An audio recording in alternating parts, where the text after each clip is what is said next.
Sejam bem-vindos a mais um programa Vida com Qualidade.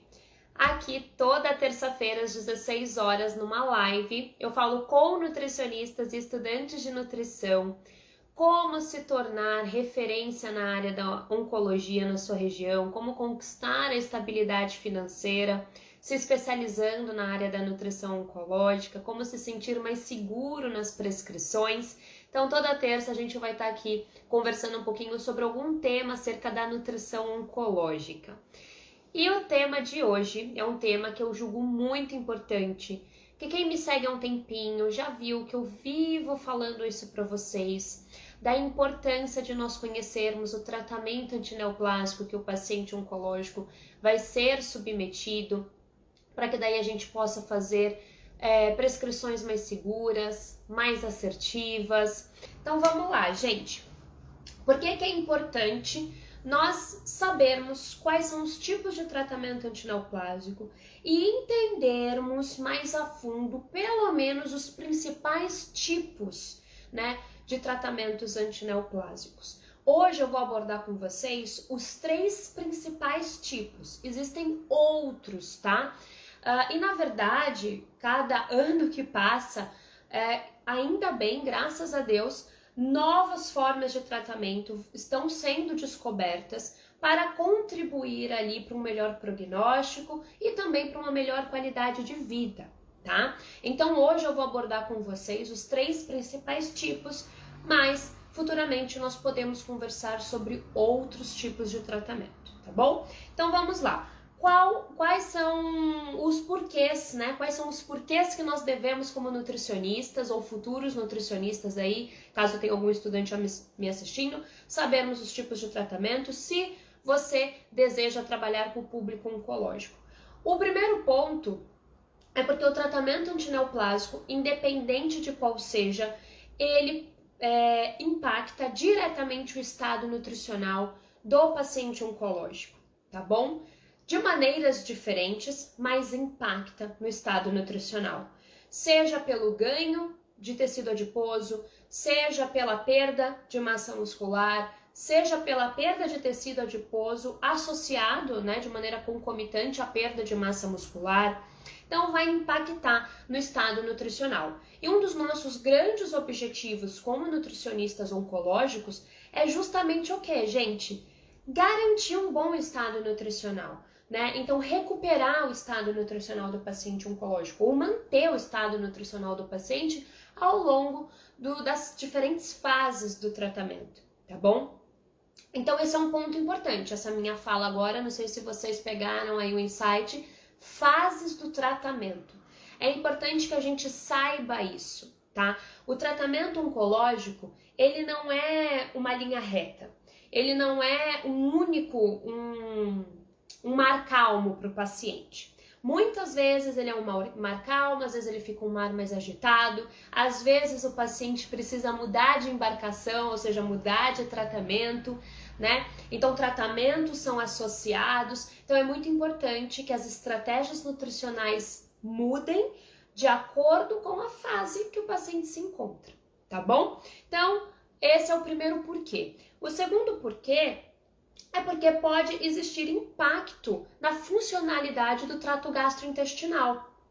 Então, não somente quando o tumor se localiza em algum órgão do trato gastrointestinal, que por si só, o comportamento tumoral já pode impactar nessa funcionalidade. Mas o tratamento, dependendo, de qual é esse tratamento e da região, onde está localizado esse tumor, isso vai ter um impacto direto na digestão, na deglutição, vai ter um impacto direto na absorção.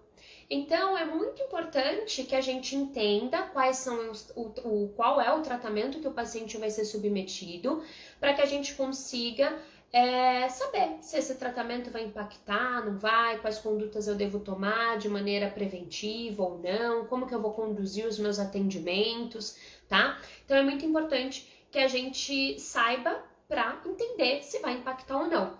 E às vezes a gente pode pensar assim, Aline, mas qual tratamento podia impactar, Por exemplo, uma rádio, dependendo da localização da rádio, às vezes o tumor não é nem no estômago, mas é na região do tórax, um adenocarcinoma de mama. E essa paciente vai ser submetida a uma rádio nessa região, a radioterapia. E pode cometer as células gastrointestinais. Então, se as células gástricas, desculpa. E se a gente não entende isso, a gente não orienta de maneira preventiva essa paciente, tá bom? Bom, um outro ponto é a interação droga-nutriente, né? Então, aí nós estamos falando de quimioterapia e também de medicamentos associados. Mas pensando na quimioterapia, isso é muito importante, por quê? A gente conhece a quimioterapia que o paciente vai ser submetido, a gente consegue identificar se já tem estudos, por exemplo, relacionados com algum alimento e aquela droga, tá bom? Eu vou dar um exemplo de um estudo recente que saiu. A utilização de curcumina, né, substância presente na cúrcuma, interagindo com tamoxifeno, utilizado para o tratamento de câncer de mama. É claro que nesse estudo, as dosagens que mostraram uma interação negativa, ali diminuindo a eficácia do tamoxifeno, foram dosagens ridiculamente altas, né, de curcumina. Foi realmente uma suplementação. A cúrcuma, utilizada de maneira culinária, ela é muito benéfica. Mas é só para vocês entenderem que é importante. Por quê? Não é novidade que profissionais, às vezes sem o conhecimento adequado, prescrevam substâncias que são relacionadas a uma ação quimiopreventiva, né, anticâncer, e acabam prescrevendo em doses aumentadas durante a quimioterapia. Mas nós precisamos entender que muitas vezes esses potentes antioxidantes, eles podem agir no mecanismo de absorção dessa droga ou de excreção dessa droga, então pode atrapalhar na sua eficácia ou na sua excreção, potencializando efeitos colaterais. Então é importante que a gente saiba, né, pra gente já ficar ligado, se vai ter interação ou não, ou qual é a dosagem, até onde eu posso ir, né? Então foi só um exemplo. Um outro ponto importante é porque interfere diretamente na elaboração das estratégias nutricionais. E quando eu digo elaboração de estratégias nutricionais, eu não me refiro somente aos efeitos colaterais, né? Sempre quando a gente pensa em quimioterapia, rádio, a gente logo pensa como que eu posso ajudar o meu paciente a ter mais qualidade de vida, se alimentar melhor, diminuindo os efeitos colaterais do tratamento. Essa linha de raciocínio é perfeita, mas não é somente, como eu tenho mostrado aqui para vocês, o impacto que isso vai ter, tá bom? Então não é somente em relação aos efeitos colaterais. Então, os tipos de tratamento antineoplásico, eles vão impactar diretamente, por exemplo, quando nós pensamos na qualidade da alimentação. Por exemplo, tá? Redução de carboidrato, tá? E aí é um assunto polêmico, tem live minha já, IGTV meu falando sobre isso, tá? Não é o foco da live de hoje, mas para aguçar aí vocês, existe alguns tipos de câncer e alguns pacientes dentro desse diagnóstico que poderiam se beneficiar em situações muito específicas de uma dieta com restrição de carboidrato. Restrição, tá? Não é zerar, tá bom? É diminuir. Só que existem alguns tipos de tratamento, como por exemplo, e aí na verdade novos estudos estão surgindo, tá? São teorias, mas que cada vez estão sendo mais evidenciadas, que na imunoterapia, por exemplo, uma dieta com restrição de carboidrato poderia atrapalhar a ação da imuno. Por quê? Porque quando nós falamos de imunoterapia, nós estamos falando de estimular células do sistema imunológico, como os linfócitos T, as células T, e essas células utilizam glicose para a sua proliferação também. Então, quando nós queremos que esteja em maior evidência essas células agindo para uma melhor eficácia da imuno, como que eu vou tirar esse substrato? Então, é só um exemplo, um outro exemplo para vocês, de que não é somente os efeitos colaterais que devemos nos atentar quando pensamos em impacto nas nossas estratégias. Mas até mesmo, não só em relação aos efeitos colaterais, mas o mecanismo. Como que aquele tratamento, seja quimioterápico, imunoterápico, radioterápico, cirúrgico, qual é o mecanismo daquele tratamento? O que aquele tratamento vai impactar ali naquela região? Isso vai interferir na minha conduta? Eu preciso adicionar mais de alguma coisa ou tirar mais alguma coisa, né, para uma melhor resposta? Coisa que eu digo nutriente, né? Então isso é um ponto. Um outro ponto importante, aí sim falando de efeitos colaterais, é que conhecendo o tratamento que o paciente vai ser submetido, nós vamos poder prevenir alguns efeitos colaterais. Nós vamos poder manejar efeitos colaterais, diminuindo o grau que aquele paciente apresenta, por exemplo, uma mucosite. E nós vamos também poder preparar esse paciente para o tratamento. Deixá-lo mais confiante, pensando numa químio, numa rádio, fortalecido, com um bom estado nutricional. Mas quando falamos de um tratamento cirúrgico, por exemplo, nós precisamos literalmente preparar aquele paciente para a cirurgia. Fazer o preparo imunológico, verificar como que está o estado nutricional, tentar recuperar esse estado nutricional antes dele ser submetido ao procedimento cirúrgico.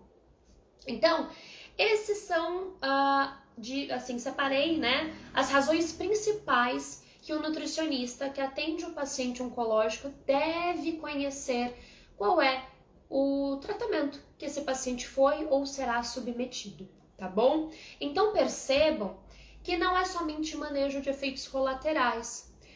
Toda a nossa avaliação, a nossa conduta e até mesmo a nossa linha de raciocínio no acompanhamento nutricional do paciente oncológico vai ser baseada, né, em qual fase ele está de tratamento, qual é o tratamento e nas fases que virão, quais serão os próximos tratamentos. Porque às vezes, como eu disse, o tratamento ele é associado, né? Então, às vezes, o paciente não vai passar por um tratamento somente, mas vários tipos, né, ao longo do protocolo ali estabelecido. Então é muito importante, tá bom? Então não é somente o médico, o farmacêutico que vai aplicar a químio, né? Que vai, na verdade, aplicar a químio não, mas que vai elaborar aquela químio. Não é só o enfermeiro que vai lidar ali diretamente com o paciente, né? Pensando, por exemplo, na infusão da quimioterapia, na internação. Nós, como nutricionistas, precisamos sim saber. Qualquer membro da equipe multidisciplinar precisa sim saber, tá bom? Então não é, se sabe, ok, se não sabe, tá tudo bem. Se você não sabe, não está tudo bem, tá bom? Então você precisa conhecer, estudar, se aprofundar, tá bom?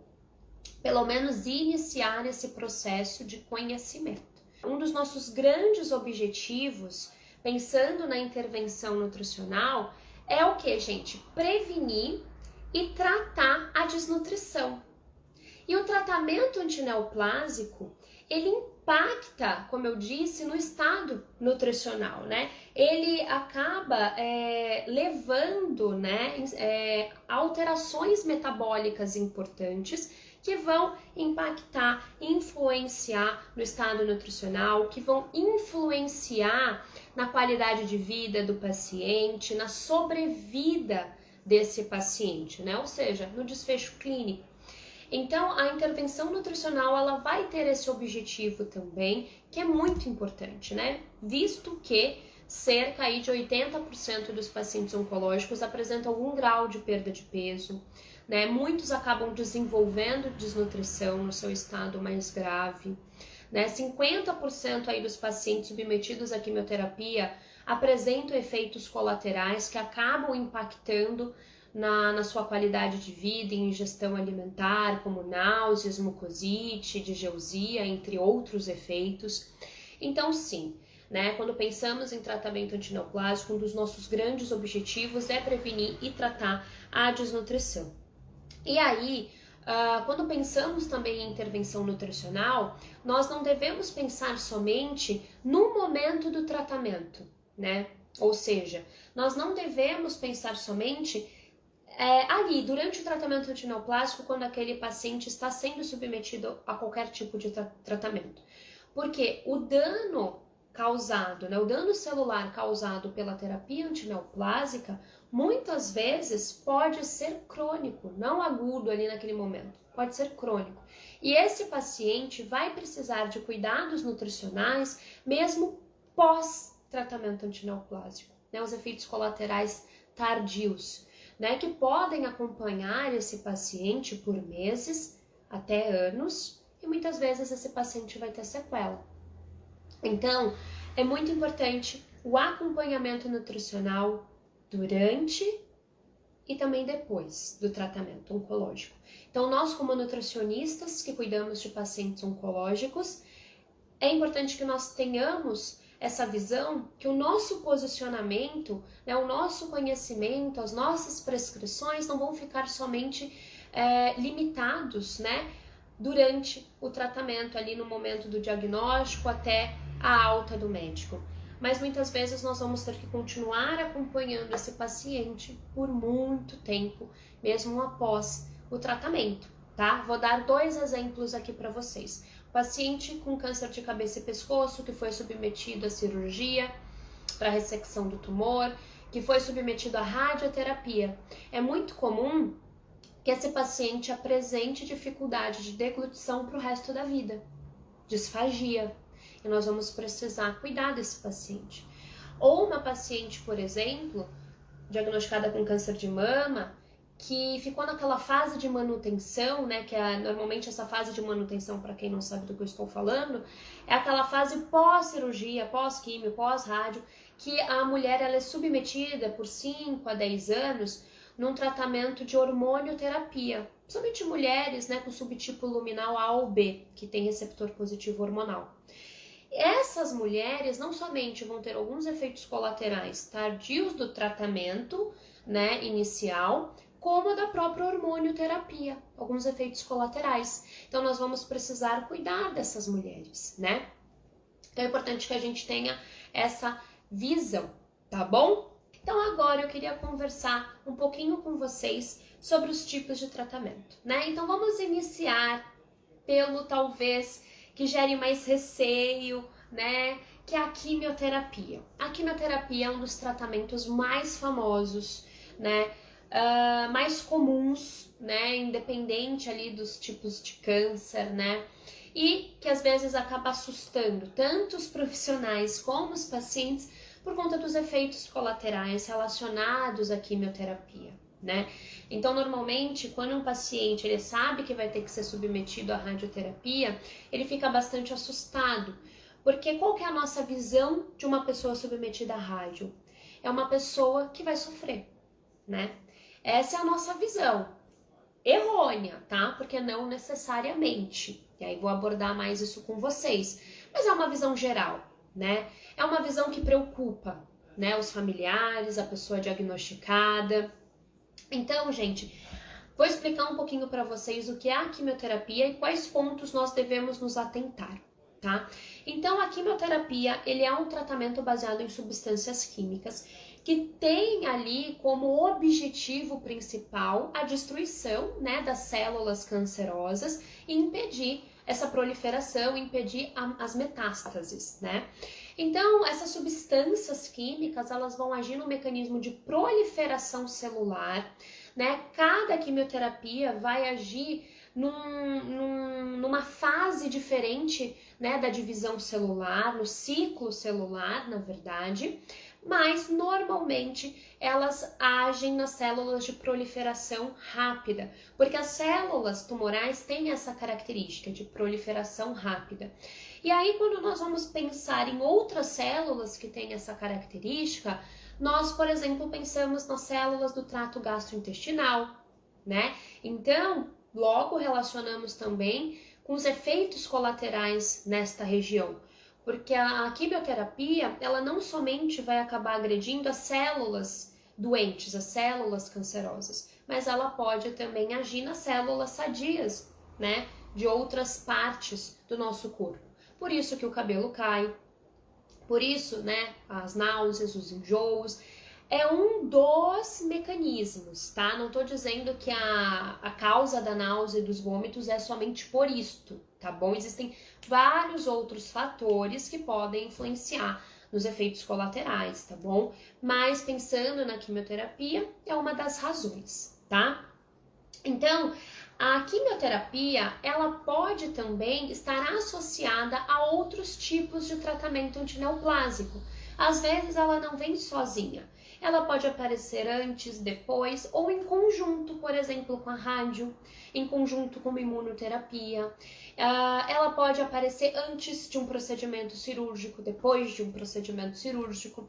E nesse mecanismo, ela pode ser um tratamento adjuvante ou neoadjuvante. Vocês já escutaram esse termo? Vocês sabem o que significa um tratamento adjuvante, neoadjuvante? Isso também é muito importante, tá? Esses termos são importantes de nós conhecermos, até porque às vezes, quando a gente vai falar com outro membro da equipe multidisciplinar, ele vai falar dessa forma. Quando a gente vai ver no prontuário, vai estar escrito dessa forma. Vocês sabem o que isso significa? Tratamento adjuvante e neoadjuvante? Na verdade, o tratamento adjuvante é quando inicialmente é feito um procedimento normalmente anterior, né? Então, normalmente cirúrgico, à quimioterapia. Então, primeiro se faz a cirurgia, que é para retirada ali da massa tumoral com uma característica de um procedimento cirúrgico curativo, e depois é associado a esse procedimento a quimioterapia, que vai ter como função eliminar possíveis células cancerosas, células tumorais que restaram nessa região. Tratamento neoadjuvante é para diminuir a massa tumoral, para que depois esse tumor ele seja retirado com uma maior margem ali, né? Porque muitas vezes a massa tumoral está grande ou está infiltrada, ela precisa ser diminuída, ficar localizada para que o cirurgião possa retirar essa massa tumoral, tá bom? Então eu vou dar um exemplo, por exemplo, mulheres diagnosticadas com câncer de mama, que às vezes a gente pode ver uma paciente que vai ser submetida à primeira cirurgia, às vezes a cirurgia depois. Por quê? Ah, é porque o médico achou mais legal a cirurgia antes e o outro achou mais legal a cirurgia depois? Não, tem a ver com o estadiamento do tumor. Como aquela paciente chegou? É um tumor localizado? É um tumor que está mais infiltrado? É um tumor que é pequeno? É um tumor não que já está avançado? Então isso vai determinar a linha de raciocínio do médico, tá bom? Do mastologista e do próprio oncologista, tá? Conseguiram entender essa diferença? Então já sabe, adjuvante depois, né? O adjuvante, a quimioterapia é antes, tá bom? Se ficou alguma dúvida, pode colocar, tá, gente?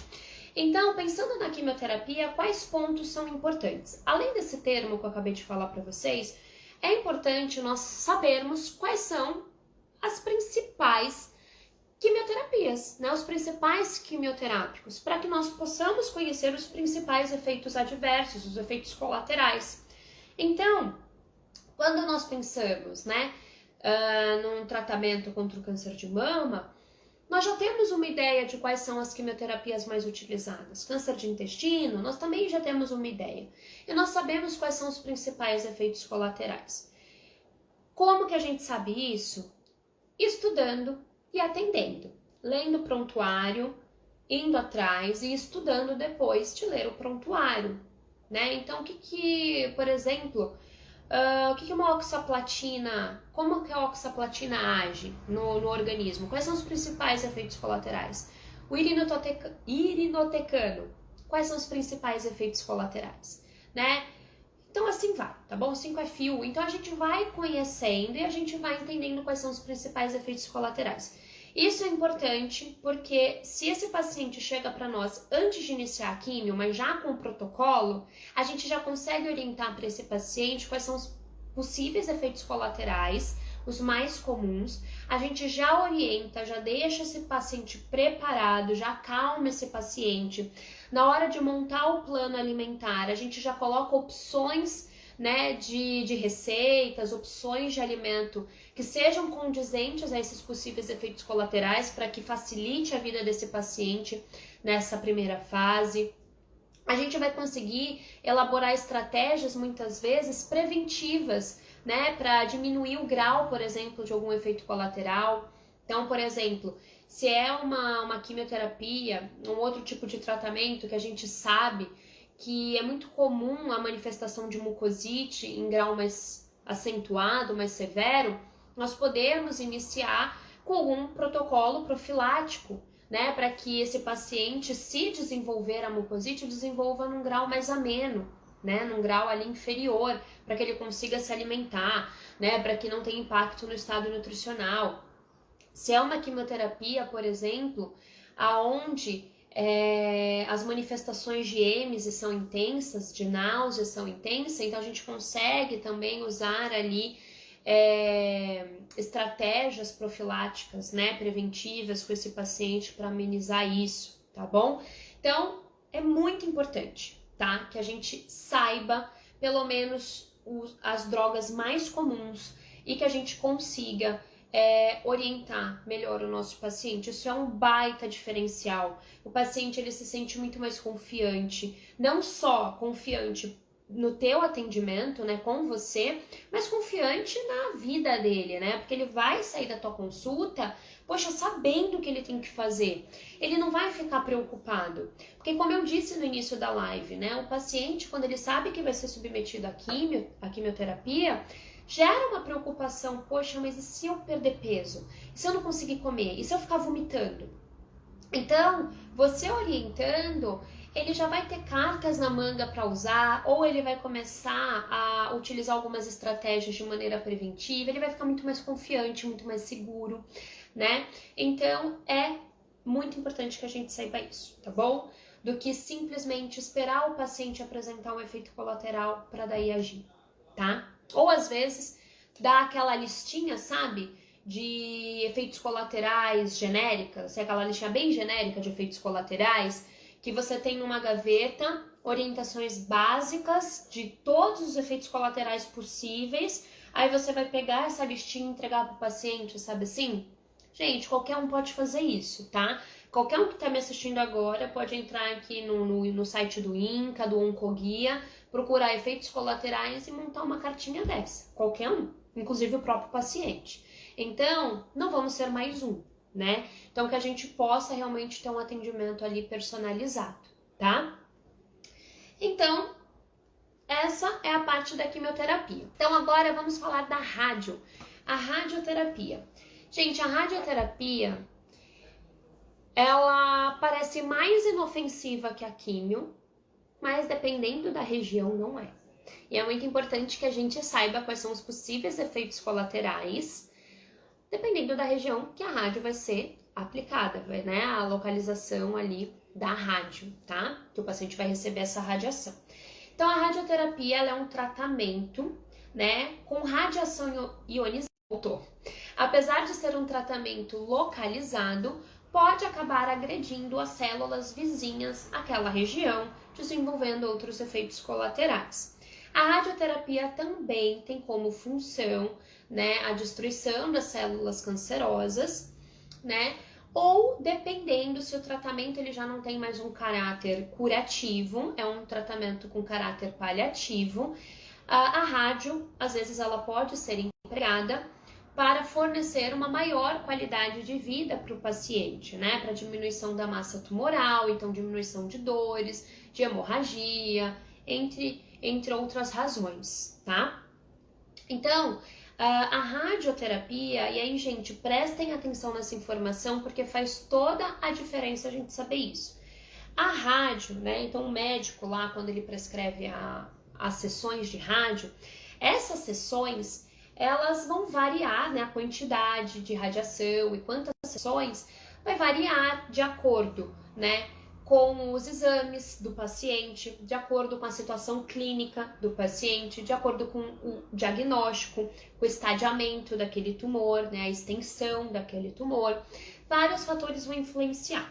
Então, vai ter ali uma quantidade total de radiação que aquele paciente vai ter que receber, e essa quantidade total, ela é fracionada por sessão. Por isso que são várias sessões de rádio, porque o paciente ele não pode receber a totalidade da radiação numa única sessão. Então, aquilo é fracionado.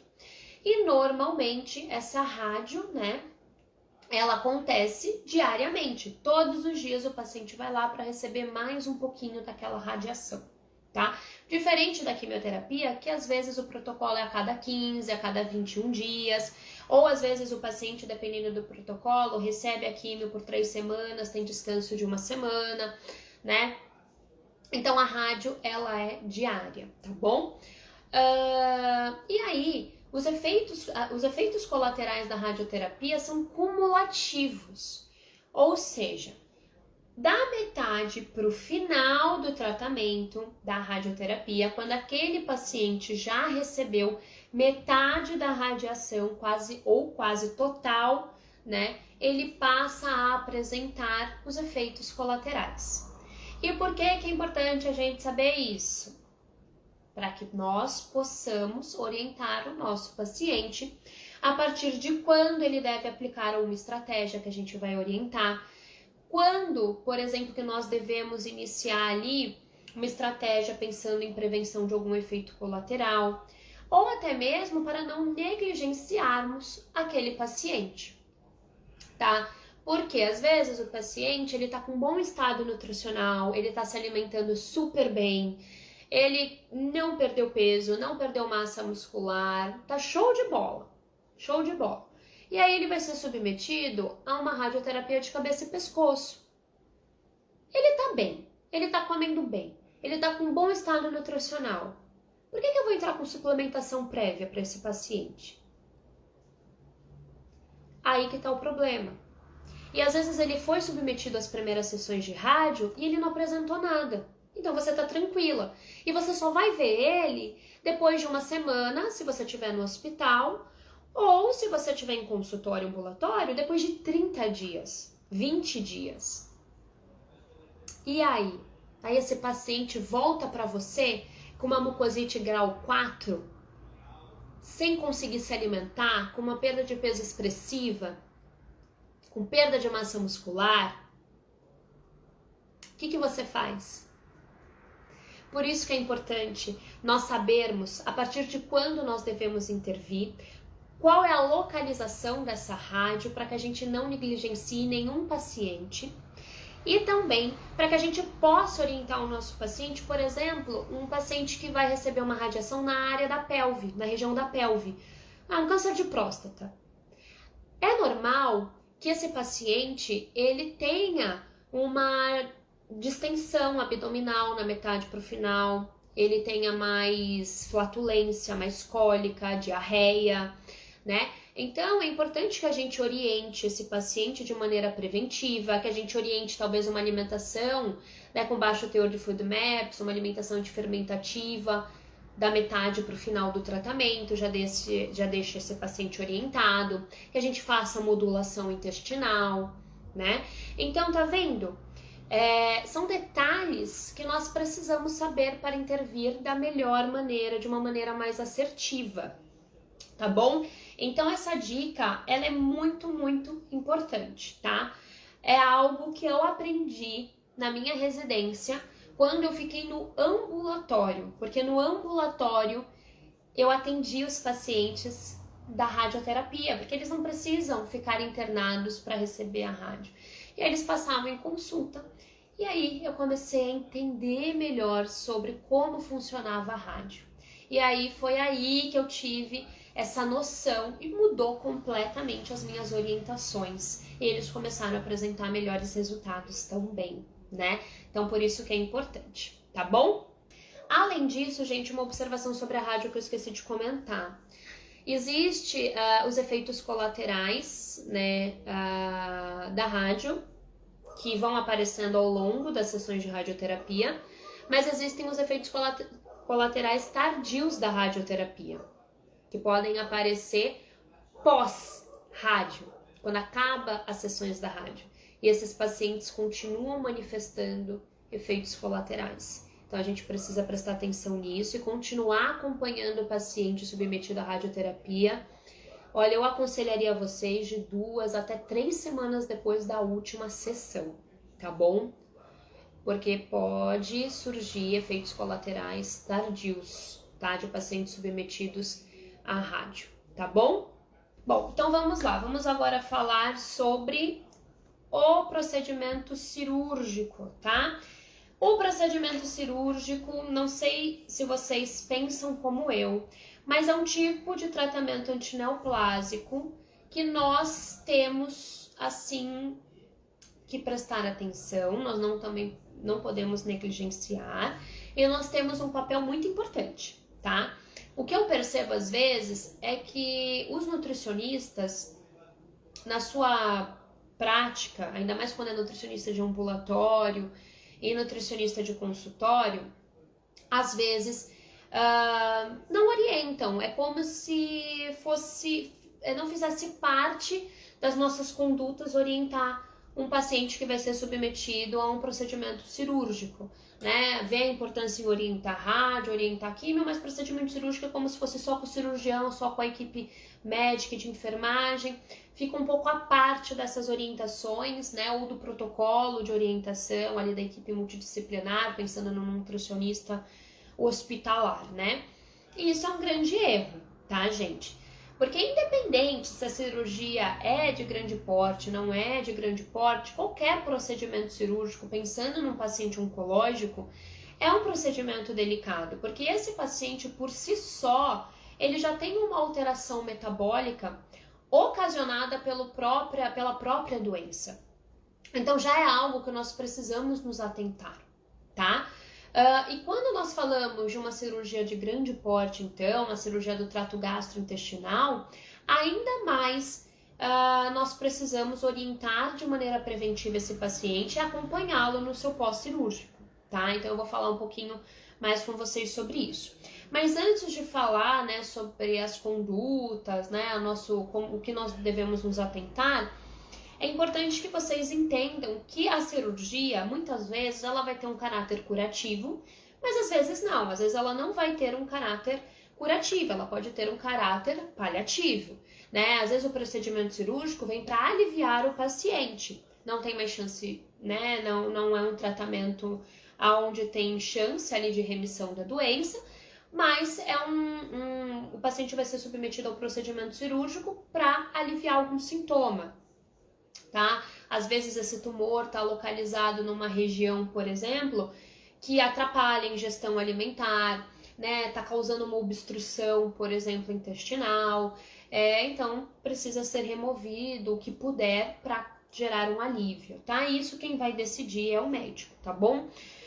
Porque vai avaliar também como que tá a situação clínica do paciente naquele momento. Agora, de caráter curativo, tem ali o objetivo de fazer a ressecção total, né, daquela massa tumoral.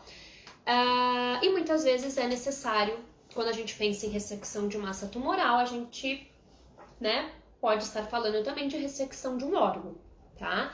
Então, uma gastrectomia, né, uma ressecção ali parcial, por exemplo, do intestino.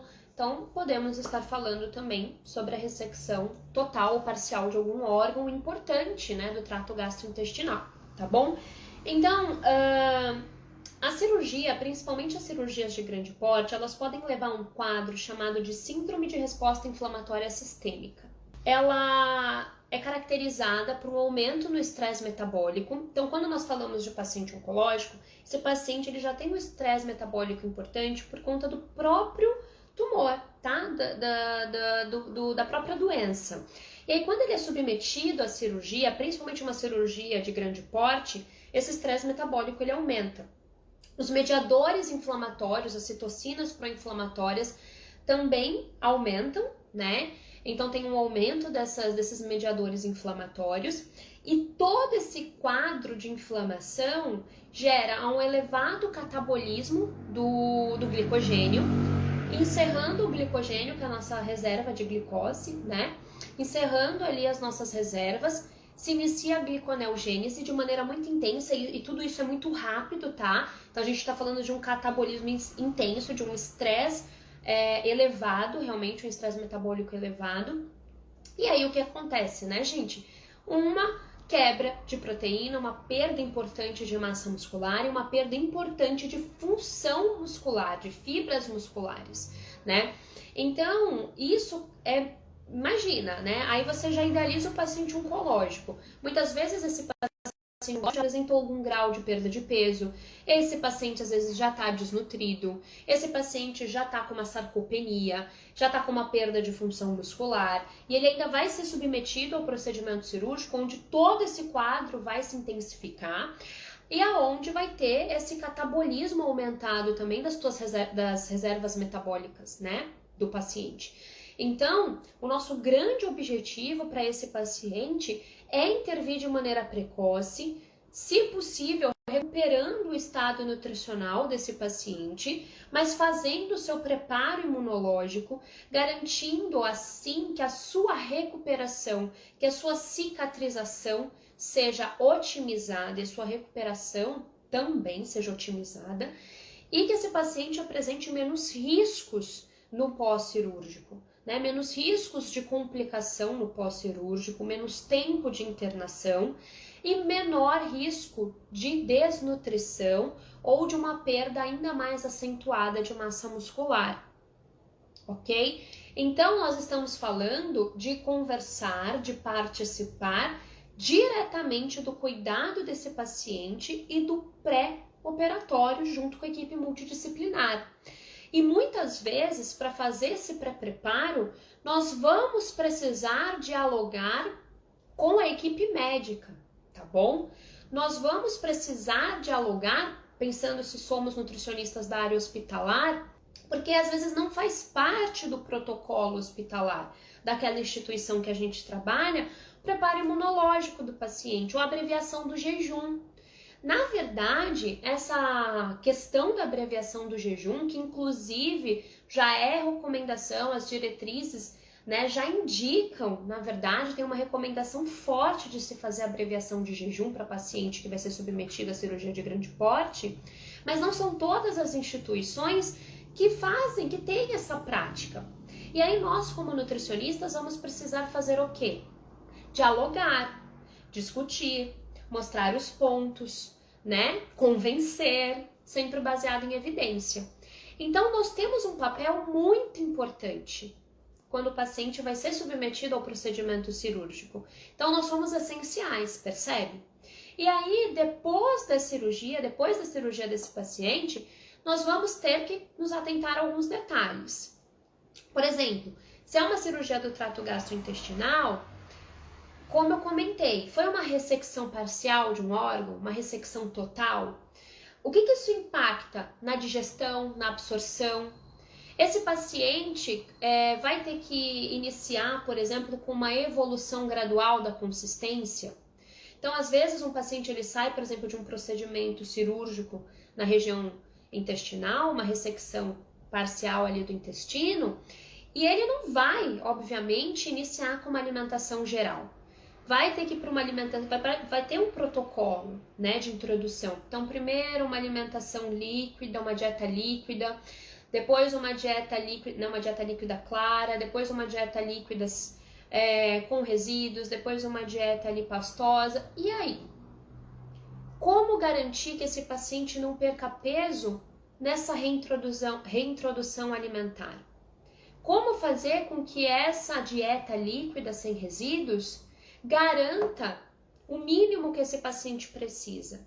Porque muitas vezes esse paciente, como eu disse, já era um paciente com risco nutricional, já era um paciente desnutrido, né, subnutrido. Então, é um paciente que vai ser submetido à terapia nutricional interal. A gente precisa ficar de olho se a passagem de sonda vai ser precoce, né, para que não tenha ali, às vezes, uma negligência por parte da equipe de postergar a passagem dessa sonda, e com isso o paciente fica em jejum, esse paciente fica sem se alimentar, né, sem receber os nutrientes necessários. Como que vai ser a evolução dessa terapia nutricional interal, né? Então é muito importante que a gente participe desse pós-cirúrgico também. Então nós vamos ter um papel ali muito importante, percebe? Tanto no pré-cirúrgico como no pós-cirúrgico, tá? com um grande objetivo, o objetivo principal de prevenir ou tratar a desnutrição. Fazer com que esse paciente mantenha um bom estado nutricional, tá bom? Então, ouviu falar de cirurgia? Participa, tá? Vocês são essenciais no cuidado desse paciente, tá bom? Para amarrar todo esse conhecimento que vocês obtiveram hoje, é claro que numa live de 1 hora e pouquinho, eu não consigo abordar da maneira como eu deveria, de maneira mais profunda, o tratamento antineoplásico, né? E as intervenções nutricionais que nós podemos ter, até porque para cada tipo de tratamento antineoplásico a gente pode ter uma live, né, só disso, né? Então, essa live é justamente para vocês entenderem a importância de nós como nutricionistas que atendemos pacientes oncológicos entendermos, conhecermos a fundo os tipos de tratamento antineoplásico e o impacto disso nas nossas prescrições, tá? Esse conhecimento, ele é muito importante para que a gente possa manter o estado nutricional do nosso paciente ou recuperar, para que esse paciente ele tenha uma maior qualidade de vida, tá? Bem-estar. Gente, gravem isso. Nós, como nutricionistas, não devemos garantir somente a recuperação biológica do paciente, mas também o seu bem-estar e qualidade de vida. Essa é a nossa função, não somente recuperação biológica, tá? Então, é um dos nossos grandes desafios, mas é um dos nossos principais objetivos, tá bom? E claro que todo esse conhecimento vai favorecer para que esse paciente tenha um melhor desfecho clínico. Porque se esse paciente mantém um bom estado nutricional, tem uma maior qualidade de vida, não teve complicações no pós-cirúrgico, teve a reintrodução alimentar de maneira adequada, teve a evolução adequada, por exemplo, de uma terapia nutricional integral, de uma dieta integral, esse paciente, ele tem uma melhor chance de um melhor prognóstico, né, de um melhor desfecho clínico. Realmente, desta forma, nós estamos encaminhando o nosso paciente à sua recuperação, tá? Senão a gente só tá tapando o sol com a peneira, tá bom? Um outro ponto é o diferencial que isso faz. Não só um diferencial para o paciente, como nós tivemos aqui uma colega, né, uma moça que estava em oncológica, e o relato dela foi que isso realmente faz total diferença para o paciente, né, como vocês puderam observar, ela melhor do que ninguém para confirmar isso que eu tô falando. Então isso é um baita diferencial para o paciente ele vai se sentir mais seguro com você, você vai conseguir agir precocemente, você vai obter melhores resultados, e isso vai fidelizar o teu paciente, isso vai chamar a atenção da equipe multidisciplinar e principalmente da equipe médica. Então, isso vai ser um diferencial na tua profissão e na tua carreira, né? É isso que vai diferenciar você de um nutricionista que atende por atender paciente oncológico. É isso que me diferencia de um nutricionista desse, que atende por atender, né? Porque eu não somente tenho aquelas orientações que nem eu brinquei, né? De gaveta que a gente consegue fazer agora mesmo, entrando no site do INCA, sabe assim? Eu não somente tenho essas orientações generalistas, eu entendo o que está acontecendo com o meu paciente, eu entendo a doença do meu paciente, eu entendo o tratamento do meu paciente, eu entendo o meu paciente como um todo e a partir daí eu vou elaborar as melhores estratégias nutricionais. Então, se você não tem esse conhecimento, não tem como você elaborar estratégias nutricionais assertivas. Você pode elaborar alguma estratégia nutricional, obviamente, você pode intervir ali, mas não vão ser assertivas, não vão ser eficazes, né? Você muitas vezes não vai estar conseguindo fazer a prevenção, né?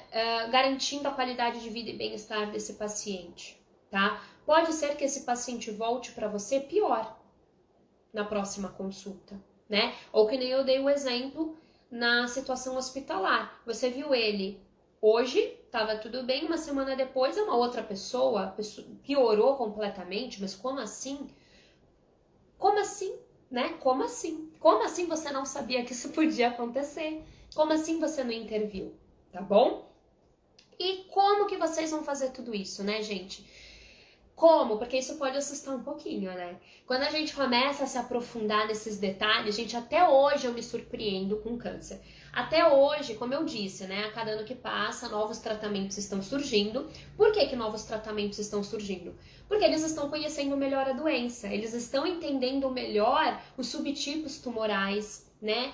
A diferenciação entre um tumor e outro. Então, as novidades não param.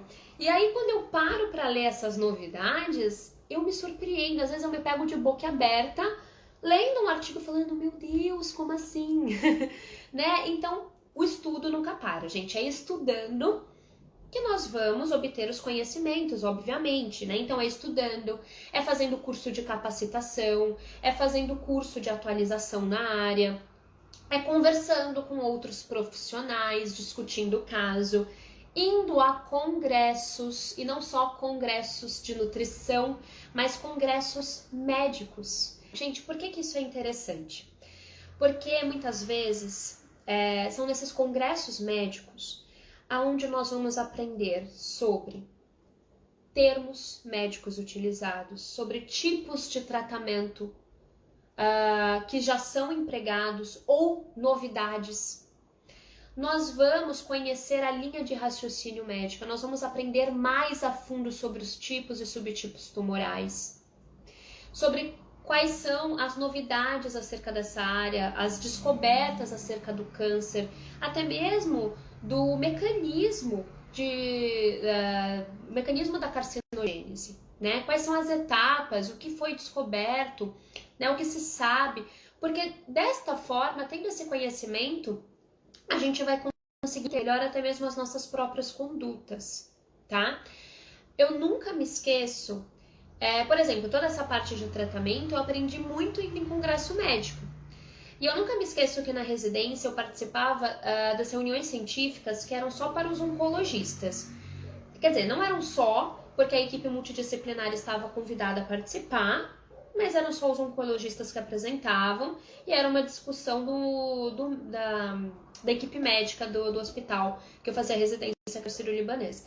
E eu não me esqueço, gente, isso foi quando? Em 2014. Foi em 2014 que eu participei de uma iniciação científica que era novidade, que assim, era, sabe, só quando poucos médicos estão discutindo, ainda não saiu na mídia, ainda o tratamento é uma novidade, não se sabe se realmente vai dar certo. Foi abordado sobre anticorpo monoclonal, era uma novidade. E eu lembro que foi aí que eu fiquei sabendo da existência da imunoterapia, que ela estava vindo para revolucionar, que os estudos estavam mostrando muitos benefícios em sobrevida, como tratamento, quando assim não tem mais a primeira linha de tratamento, a quimioterapia não deu certo, então esses pacientes tinham uma chance a mais. E eu lembro da equipe médica assim, tipo, uau, sabe, com a novidade. E hoje eu vejo aquelas imunos conversadas naquela reunião, naquela sala fechada, sendo aplicada com os meus pacientes hoje, e esses pacientes tendo bons resultados ou aumento de sobrevida. Então, assim, hoje eu entendo que é uma imunoterapia, mas eu entendo por quê? Porque eu fui nessa reunião, porque depois eu fui em outros congressos, porque daí depois eu comecei a ler artigo, mas eu fui apresentada. Já pensou se eu não tivesse ido? E ele explicou com uma clareza tão rica, porque ele precisava que os outros médicos também entendessem. Então ele foi super didático. E às vezes em artigo, o artigo não é tão didático, né, gente? Então ir nesses congressos é super válido, tá? Então é assim que a gente vai obter esses conhecimentos. Um grande beijo para vocês e vejo vocês na próxima terça-feira. Tchau, tchau, gente!